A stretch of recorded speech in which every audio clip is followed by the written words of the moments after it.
ভেনেজুয়েলার বিশাল তেল সম্পদের উপর পূর্ণ নিয়ন্ত্রণ প্রতিষ্ঠার পর আনুষ্ঠানিকভাবে আন্তর্জাতিক বাজারে তেল বিক্রি শুরু করেছে যুক্তরাষ্ট্র। ক্ষমতাচ্যুত প্রেসিডেন্ট নিকোলাস মাদুরো ও তার স্ত্রী সিলিয়া ফ্লোরেসকে গ্রেফতারের পরপরই এই প্রক্রিয়া শুরু হয় বলে জানিয়েছে আন্তর্জাতিক সংবাদ মাধ্যম। ইতিমধ্যে প্রায় $50 কোটি সমমূল্যের অপরিশোধিত তেল বিক্রি সম্পন্ন হয়েছে, যা বৈশ্বিক রাজনীতি ও জ্বালানি বাজারে নতুন করে আলোড়ন সৃষ্টি করেছে। বৃহস্পতিবার 15 জানুয়ারি মার্কিন প্রশাসনের বরাত দিয়ে প্রকাশিত প্রতিবেদনে বলা হয়, গত 4 জানুয়ারি ভেনেজুয়েলার রাজধানী কারাকাসে এক ঝটিকা সেনা অভিযানে মাদুরো দম্পতিকে আটক করা হয়। পরে তাদের নিউ ইয়র্কের একটি ফেডারেল কারাগারে স্থানান্তর করা হয়। এক্সট্রিম মশার কয়েল প্ল্যান্ট ফাইবার দিয়ে তৈরি, তাই সহজে ভাঙে না, সুগন্ধিযুক্ত ও নিরবিচ্ছিন্নভাবে জ্বলে। ডেঙ্গু, চিকুনগুনিয়া বাহি সহ যে কোনো মশার বিরুদ্ধে দেয় এক্সট্রিম সুরক্ষা।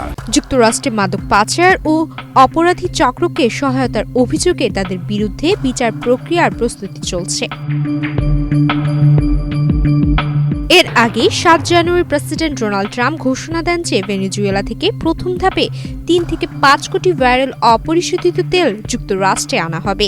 সেই চালানের একটি বড় অংশ ইতোমধ্যে বিশ্ববাজারে বিক্রি করা হয়েছে, যার মাধ্যমে $50 কোটি রাজস্ব অর্জিত হয়েছে বলে জানিয়েছে প্রশাসন। ট্রাম্প প্রশাসনের লক্ষ্য ভেনেজুয়েলার তেল খাতকে মার্কিন নিয়ন্ত্রণে রেখে বৈশ্বিক জ্বালানি সরবরাহ স্থিতিশীল করা।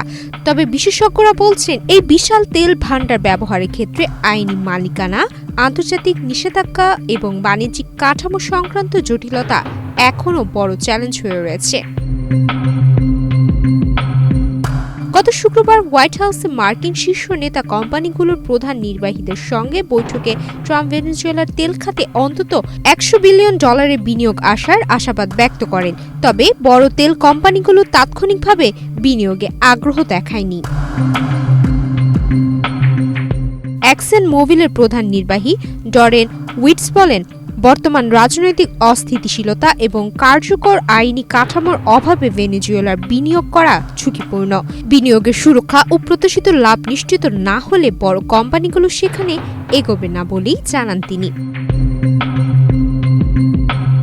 ইউএস এনার্জি ইনফরমেশন অ্যাডমিনিস্ট্রেশনের তথ্য অনুযায়ী ভেনেজুয়েলার তেল মজুদ প্রায় 30,300 কোটি ব্যারেল, যা বিশ্বের মোট তেলের প্রায় 1/5। তবে দীর্ঘদিনের অব্যবস্থাপনা ও নিষেধাজ্ঞার কারণে দেশটির দৈনিক উৎপাদন নেমে এসেছে মাত্র 10 লাখ ব্যারেলে। বিশেষজ্ঞদের মতে, ভেনেজুয়েলার তেল অত্যন্ত ভারী হওয়ায় উত্তোলন ও পরিশোধনের উন্নত প্রযুক্তি প্রয়োজন হলেও সঠিক ব্যবস্থাপনায় এটি বিশ্ববাজারে উচ্চ মূল্যের জ্বালানি হিসেবে গুরুত্বপূর্ণ ভূমিকা রাখতে পারে। সুমায়া মিতু, বাংলাদেশ প্রতিদিন।